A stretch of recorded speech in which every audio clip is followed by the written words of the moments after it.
تو یہ ایک نہیں کئی حدیثیں ہیں جس سے اس دن میں استغفار کرنا بھی ثابت ہے، نوافل پڑھنا بھی ثابت ہے۔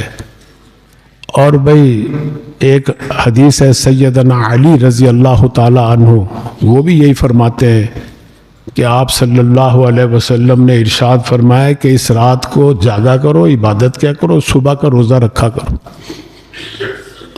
تو 15 تاریخ کا روزہ بھی مستحب کے درجے میں۔ اور بھئی اگر آپ اس روزے میں ایک اور نیت کر لو گے تو مسنون بھی ہو جائے گا، سنت بھی ہو جائے گا، وہ ڈبل ثواب ملے گا۔ وہ کیا کہ سرکار دو عالم صلی اللہ علیہ وسلم کی سنت تھی کہ ہر مہینے ایام 20 کے 3 روزے رکھتے تھے، 13، 14، 15۔ ہو سکتا آپ نے پہلے 15ویں شب کا رکھا ہو، 15ویں تاریخ کا رکھا ہو روزہ، یہ سمجھ کے کہ جی یہ شعبان کا روزہ ہے۔ اس دفعہ اگر تم شعبان کی نیت کے ساتھ ساتھ کہ حدیث میں 15 تاریخ کے روزہ مستحب ہے، یہ بھی نیت کرو کہ اللہ کے نبی تو ہر مہینے میں رکھتے تھے، تو چلو ہم اس مہینے وہ سنت بھی پوری کر رہے ہیں اور شعبان والا روزے کی نفلی روزہ جو ہے اس کی بھی نیت کرتے، دونوں کی نیت کرو گے تو ثواب تمہیں زیادہ ملے گا، مسنون بھی ہو جائے گا، مستحب بھی ہو جائے گا۔ اسی طرح ایک اور بڑی زبردست ارشاد گرامی ہے، یہ ساری حدیثیں اس مہینے کے اندر سارے اعمال جو ہے نا یہ سب استقبال رمضان کے لیے سرکار دو عالم صلی اللہ علیہ وسلم بتلا رہے ہیں کہ رمضان کے لیے تیار کرو اپنے آپ کو۔ 15ویں شب کو جاگنا ہے تو رمضان کی ریہرسل کرو کہ رمضان کی راتوں میں بھی جاگنا ہے۔ 15 تاریخ کا روزہ رکھنا ہے تو یہی نیت کرو کہ رمضان کے روزوں میں خلل نہ آئے، ابھی سے ہم مشق کر رہے ہیں۔ اس لیے سرکار دو عالم صلی اللہ علیہ وسلم فرما رہے ہیں کہ دیکھیے ویسے تو اللہ تعالیٰ کے بارے میں احادیث میں موجود ہے کہ ہر شب رات کے آخری حصے میں اللہ تعالیٰ خاص اپنے بندوں کی طرف نظر رحمت کرتے ہیں، نظر کرم کرتے ہیں، جو تہجد کا وقت، اسی لیے کہتے ہیں تہجد کی نماز ساری نوافل کی سردار نماز ہے، اس لیے کہ خاص رحمت کا نزول ہوتا ہے اس وقت جب ساری دنیا سوئی ہوئی ہوتی ہے، یہ اٹھ کے اللہ سے اپنی لو لگاتا ہے۔ لیکن بھی کچھ راتیں ایسی ہیں کہ اللہ تعالیٰ سورج کے غروب ہونے سے ہی آسمان دنیا پر متوجہ ہو جاتے ہیں، جیسے لیلۃ القدر، جیسے یہ جو رات آ رہی ہے لیلۃ البرات، یہ لیلۃ البرات ہے، بارات نہیں ہے۔ بارات تو وہ ہوتی ہے نا جو دولہے کے ساتھ ہوتی ہے، ہم نے اس رات کو بھی وہ دولہے والی بارات بنایا ہوا ہے کہ جی رات کو حلوہ پکا لو، پوڑے پکا لو، جی جیسے بارات میں لے کے جاتے ہیں نا ڈھول ڈھمکے باجے گولے، آتش بازی کا مظاہرہ کرتے، اس رات میں بھی جناب آتش بازی کا کیوں جی؟ یہ بارات جو ہے شب بارات ہے، شب بارات نہیں ہے، یہ شب بارات ہے۔ بارات کا معنی ہے آزادی، بری ہونا۔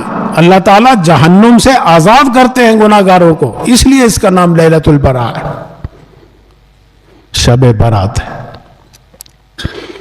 تو یہی رات میں سرکار دو عالم صلی اللہ علیہ وسلم فرماتے ہیں جیسے سورج غروب ہوتا ہے اللہ تعالیٰ اپنی شان کے مطابق آسمان دنیا پر تشریف لاتے ہیں، خصوصی، اس کا علماء نے لکھا ہے کہ اپنی خصوصی رحمتوں کو نازل کرتے اور بھی فرشتوں کے ذمے لگاتے ہیں، اور وہ فرشتہ ندا دیتا ہے، ساری رات ندا دیتا ہے اللہ کی طرف سے کہ اللہ تعالیٰ فرما رہے ہیں الا حل من مستغفر، ہے کوئی بخشش طلب کرنا والا فاغفر اللہ، میں اس کی بخشش کر دوں۔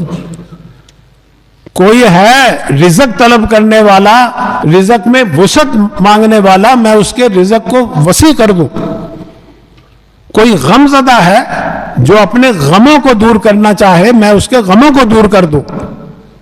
ہا کذا اعلیٰ ہا کذا اعلیٰ ہا کذا، اسی طرح اللہ تعالیٰ کی طرف سے فرشتے ندا دے رہے ساری رات.